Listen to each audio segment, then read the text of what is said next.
अब ज़रा आगे बढ़ते हैं। आपको बताएं कि मियाँ बीवी का रिश्ता बड़ा मजबूत होता है, पाकीज़ा और हलाल रिश्ता होता है जो सुन्नत नबवी सल्लल्लाहु अलैहि वसल्लम के मुताबिक निकाह के बाद वजूद में आता है। लेकिन हमने अब ये देखा है कि शादी के कुछ अरसे के बाद छोटी छोटी गलत फहमियाँ पैदा हो जाती हैं, जिनकी बदौलत इस जोड़े में वो मोहब्बत नहीं रहती, वो रिश्ता उतना मजबूत नहीं रहता जितना एक वक्त में होता है। रोज़मर्रा के मामूलाते ज़िंदगी जो है वो मुतासर होते हैं। झगड़े जो हैं वो ज़िंदगियों को अजीरन बना देते हैं और नौबत इस नहज पर पहुंच जाती है कि डिवोर्स हो जाती है।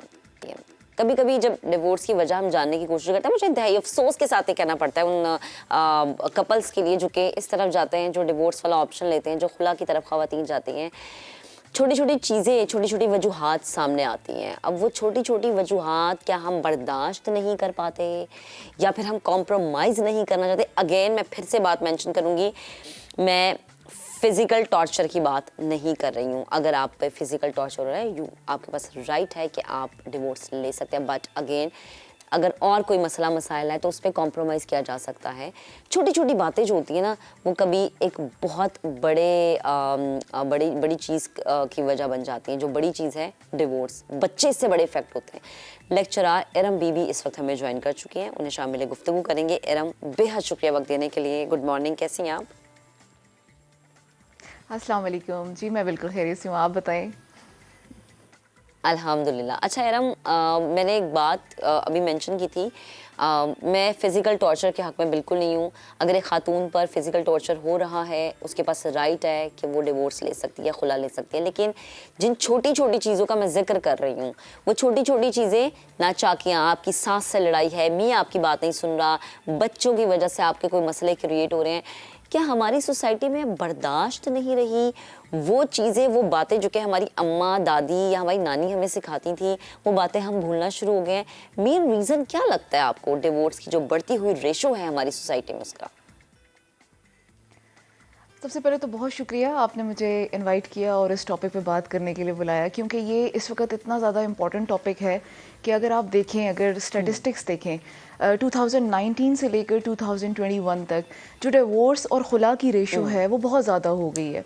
इसके पीछे बहुत से फैक्टर्स हैं। आपने जैसे इंट्रो में भी बहुत अच्छा इसको बताया कि रिलेशनशिप, इसमें बहुत सारी चीज़ें होती हैं, हम बहुत प्यार मोहब्बत से इस रिलेशनशिप को बनाते हैं, लेकिन with the passage of time आप देखें रिश्ता करना कितना मुश्किल है।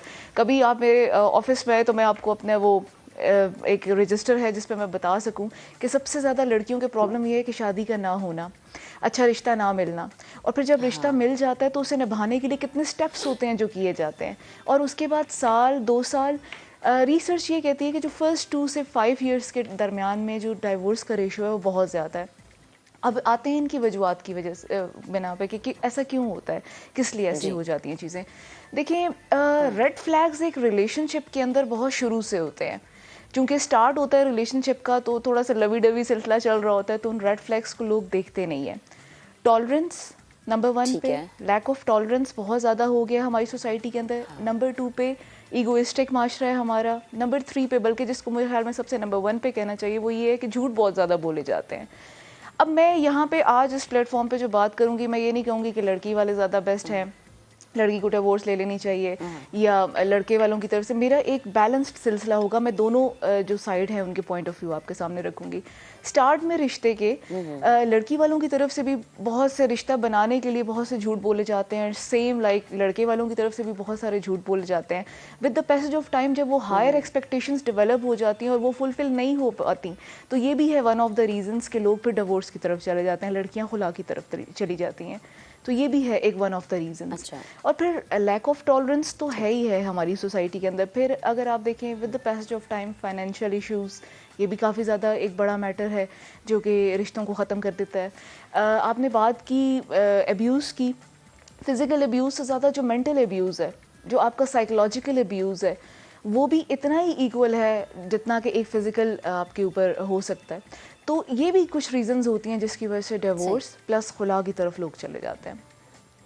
एग्जैक्टली। अच्छा इरम, मैं एक चीज़ यहाँ पे मेंशन करना चाहूँगी। हमने देखा कि जो हमारी माएँ हैं वो बेस्ट एग्जाम्पल हैं इस दुनिया में ना, हमें उनसे बेहतर कोई एग्जाम्पल मिल नहीं सकती। उन्होंने हर तरह के माहौल में गुजारा किया, फाइनेंशियल इश्यूज थे, हमारी माओ ने गुजारा किया, घरेलू नाचाकियाँ थी, हमारी माओ ने गुजारा किया, सास की बातें थी जो कि आजकल लड़कियां बड़ी कंप्लेन करती, जी मेरी सास तो मुझे बातें सुनाती है, तब भी हमारी माओ ने गुजारा किया।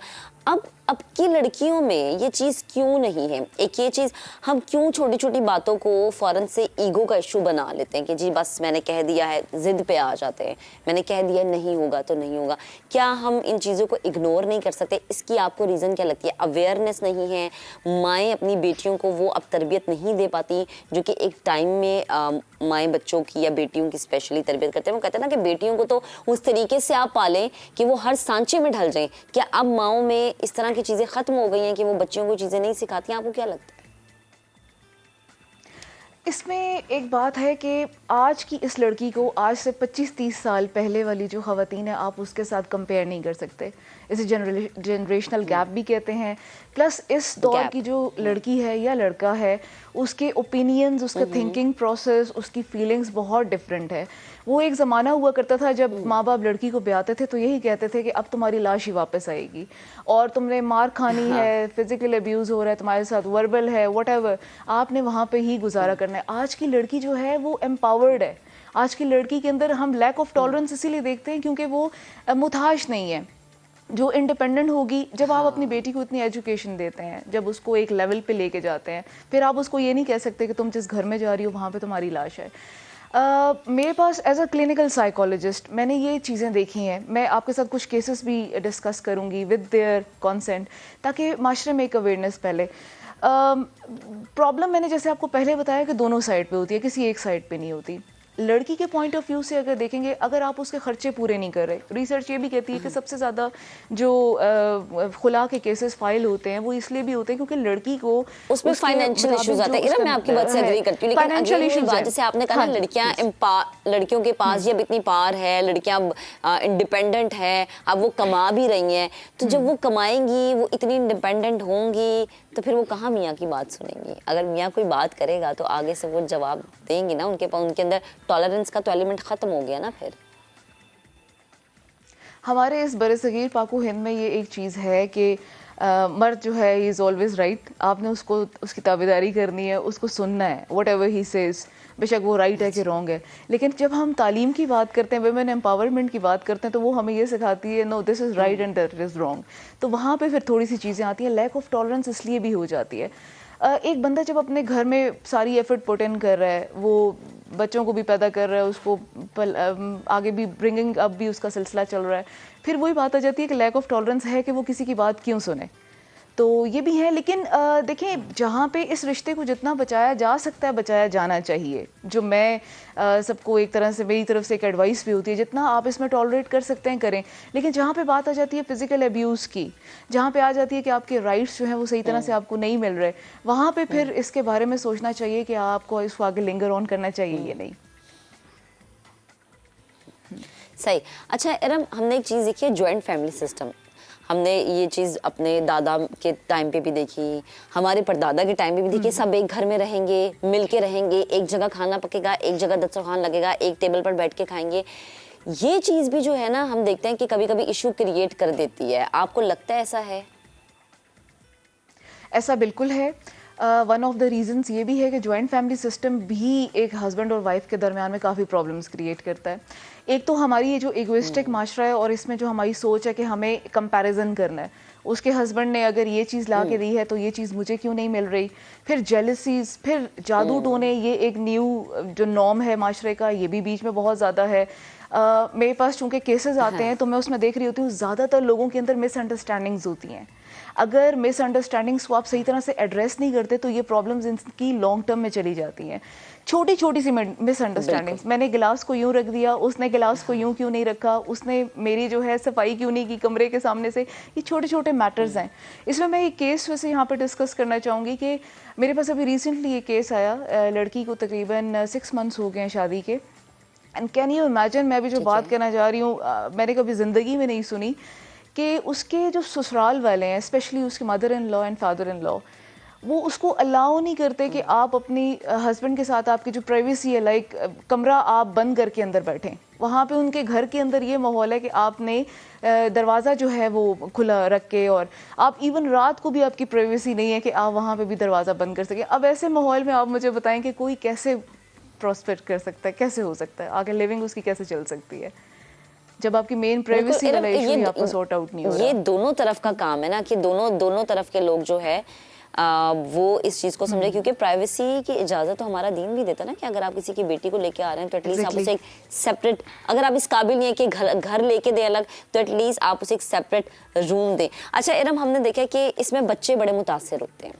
बहुत सारे ऐसे केसेस हैं जिसमें बच्चे 8-8, 9-9 साल के हो जाते हैं, मियाँ बीवी फिर सोचते हैं जी अब हमने अलग हो जाना है, अब नहीं गुजारा हो रहा। तो 8-9 साल के जो बच्चे होते हैं ना, उनके लिए बड़ा एक मेंटली ट्रॉमा होता है ये, कि जी माँ बाप अलग हैं तो अब वो सोसाइटी में सरवाइव कैसे करेंगे। बात यह है कि पेरेंट्स की लड़ाई में सबसे ज़्यादा सफ़र करते ही बच्चे हैं। अब जितने केसेस मैंने देखे हैं उसमें ये होता है, व्हाट आई हैव एक्सपीरियंस्ड, कि जो छोटे बच्चे हैं, इवन 4-5 ईयर्स के बच्चे, 6-7 ईयर्स के बच्चे, आप इनके अंदर एक चीज़ प्रेवलेंट देखेंगे, वो है डिप्रेशन। अभी रिसेंटली मैं एक केस देख रही जिसमें दोनों पेरेंट्स के आपस में यही प्रॉब्लम हुआ कि जो लड़का था वो लड़की के अखराजात वगैरह नहीं उठाता था, और फिर लड़की ने आगे खुला ले ली। अब खुला के बाद ज़ाहिर है अदालत तो यही कहेगी कि फ़ादर है, उसको भी बच्ची के साथ मिलना चाहिए। अब वो बच्ची जब जाती है अपने पेरेंट्स की तरफ, फादर की तरफ, जब उसने सैटरडे या संडे को वहाँ पे स्टे करना होता है, उसके बाद जब वो आती है तो वो बच्ची खुद बहुत ज़्यादा डिप्रेस्ड होती है। वो कहती है मामा वो आपके बारे में बुरी बातें कर रहे थे, वो ये कह रहे थे, वो कह रहे थे। और अब आप मुझे बताएं, ऐसे बच्चे, साइंस जो रिसर्च है वो ये कहती है कि ऐसे बच्चे जब with the passage of time बड़े होते हैं तो उनका जो थिंकिंग पैटर्न है, उनका जो ओपिनियन, उनके जो इमोशंस है, वो नॉर्मल बच्चों की तरह नहीं होते। वो वक्त से बहुत ज़्यादा पहले मैच्योर हो जाते हैं, बहुत ज़्यादा समटाइम्स नेगेटिव हो जाते हैं, समटाइम्स वो रूड और बहुत एग्रेसिव बिहेवियर की तरफ भी चले जाते हैं। तो माँ बाप की आपस की लड़ाई में हमेशा नुकसान बच्चों का ही होता है। तो इसलिए भाई हमारे प्लेटफॉर्म से तो मैसेज यही है कि जुड़े रहिए, आपस में रिश्ते जोड़ के रखें, बांध के रखें। घरेलू नाचाकियाँ होती रहती हैं, उनको इग्नोर करना सीखिए ना। बेहद शुक्रिया आपका।